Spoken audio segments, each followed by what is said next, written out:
Darren from Property Prosperity. Today I thought I'd have a chat to you about real estate agents. And sometimes you might have had the experience where you're not really sure whether the agent is acting on your best behalf. And I suppose, what I thought I'd talk about this is I had the experience the other day. I was actually having a chat to someone and they were looking around for a real estate agent, and they actually they found an agent that was considerably cheaper, and the agent said, hey, well, I'm going to sell it, I'm not going to charge you very much money at all to sell your property. But actually what I do is I've got people that come to me that are looking for properties, and I charge them money to find a property. And so essentially what I'm doing then is I don't have to charge you as much to sell your house, because I get paid for the people to find houses in the first place. So, that means, you don't have to pay as much money, and it's obviously good for everybody. And so I know on the face of it, from this guy's perspective, he was like, man, that's really awesome. I don't have to pay so much money to sell my house, and it's going to be so much cheaper for me.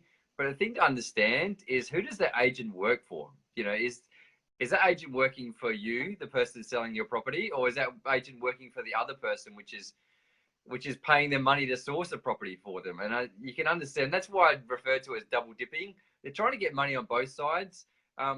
Besides the fact that it's illegal. So essentially it's illegal to act on both parties' behalf. You really need to only act for an individual, one person. You can't go getting money from the seller and getting money from the purchaser. So so that's the first thing. Obviously it's against the law, but secondly, even just ethically, it's not ethically sound. And so the surprising thing is, when I was having a chat to this person, they were like, oh no, it's really good because they don't have to pay so much money in real estate agent fees.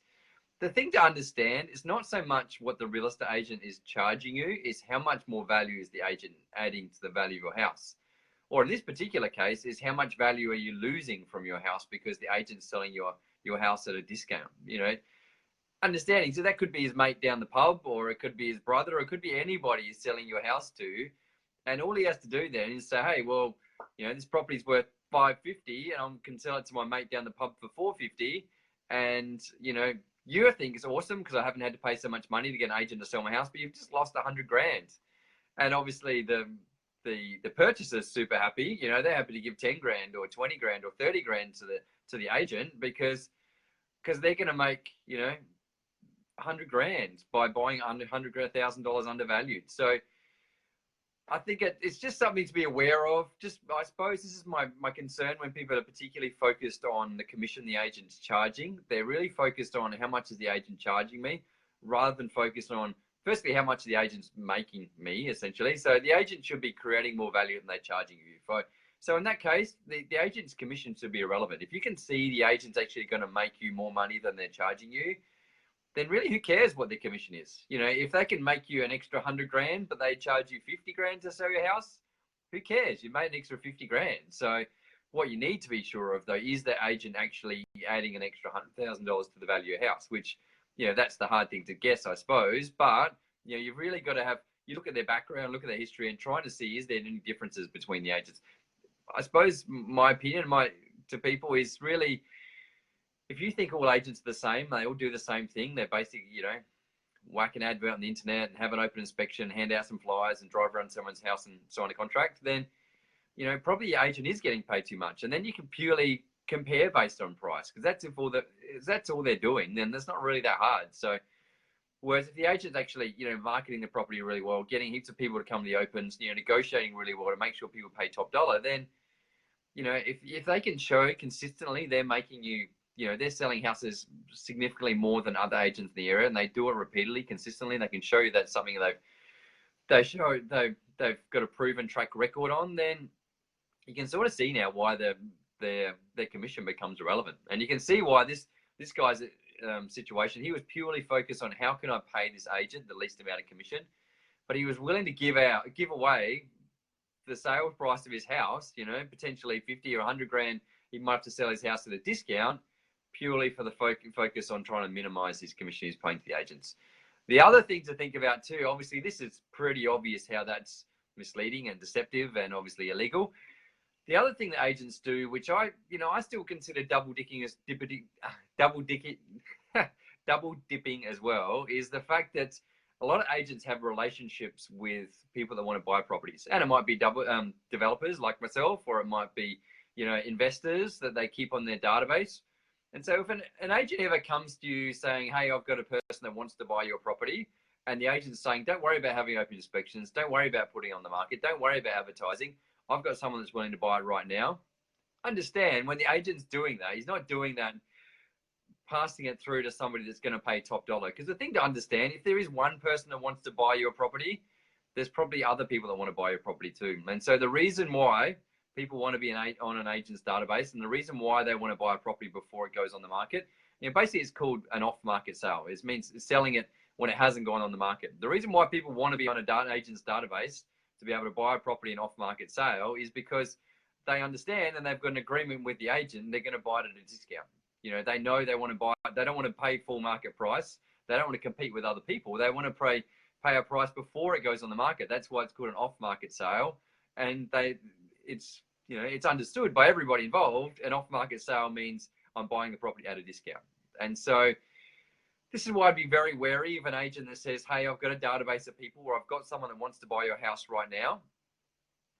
Firstly, whether that's actually true or not is another thing. But secondly, if you do sign up with that particular agent, they do have that one individual and they come and buy your house and they don't have any opens and they don't market the property and they sell it to this one person, then you really got to wonder, are they getting the highest price for my house? And legally, an agent is obligated, it's legislated, an agent actually has to get the highest possible price for your house. And so if that means they're not marketing your property and they're not having open inspections, they're not negotiating with multiple parties, then how possibly can the agent get the higher price for your house if they're not exposing it to the market? So I can see from the owner's perspective why it would be a good idea not to have opens and not to have signs and not to have marketing and not spend all the money associated with that. And I'm sure the agent would be willing to sell, reduce his commission if you're willing to, sell it to his mate down the pub. But I understand you're going to pay less money on marketing, and I understand you're going to pay less money in the agent's commission.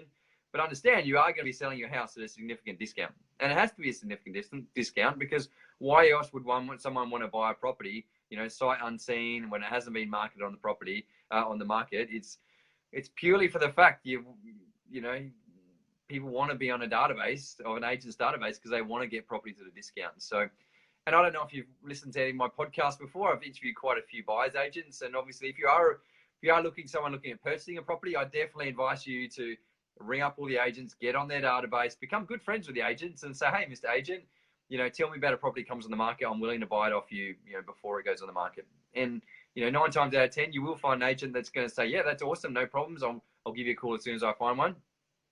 The reason agents do that is because it makes their life a lot simpler and it makes it a lot easier, because then they can find a property and sell it straight away without having to go through the hassle of trying to sell a house. And to be honest, it is a hassle trying to sell a house. It's hassle for the owner. It's hassle for the agent. It's hassle for everyone involved. It's hassle for the buyers when they have to compete against other people. But unfortunately, as much of it's a hassle, the reason you go through all this hassle is because you're going to get the highest possible price for your house. And that could be tens of thousands of dollars, $50,000 more, or even $100,000 more, purely by the fact you've had to, you've gone through the process of selling a house. And so I understand it seems like a hassle, but, I definitely advise you to go through the process of selling your house, market the property really well, get an agent that's going to negotiate the property on the property really well, and make sure you get the highest possible price. Because, it's better to get, tens, 50, $100,000 extra in your pocket than pass that off to the next person that's going to buy your property. Because at the end of the day, it's not about the money, it's about what you can do with the money next. What's your next thing you can do with that? It might allow you to buy a slightly better house, or a house in a slightly better location, or it might mean you got some extra money in your pocket. Put some money aside for retirement, or just go on holidays, or just buy a new car, or whatever it happens to be. That discount you're giving away the house for, that's money that could be in your pocket, that be going towards your family, going towards your kids, going towards you changing your lifestyle in some way. So it's real money, and I think that's the thing that people don't necessarily understand with houses. It's real money you're talking about. So every dollar counts. And so every single cent that you can get when you're selling the house is going to be money in your pocket that's going to help you do that next thing that you want to do. So hopefully it's made sense. Thanks, guys. And if you like what I had to say, click on the like button. If you haven't liked it, still click on the like button, because I really appreciate it. And if you can know someone that are selling their house and they're thinking about, they've got an agent that they can do an off-market sale where they don't have to open inspections, they don't have to put a sign out the front, they don't have to worry about any marketing. Perhaps you want to share this, and hopefully they'll get some useful information out of it. And if you've got a comment, you've had experience in the past where you've sold off market and you found that maybe you sold it at a bit of a discount. Or likewise, you purchased a property off market and you managed to get a bargain because you didn't have to compete with anybody else, which I'd love to really hear about it and find out a bit more. So put a comment in the comment box. Or if you've got something you'd like me to talk about in a future episode, then yeah, put something in there. I'm happy to have a chat about anything to do with property. So thanks, guys, and I look forward to catching up with you next time. Bye for now.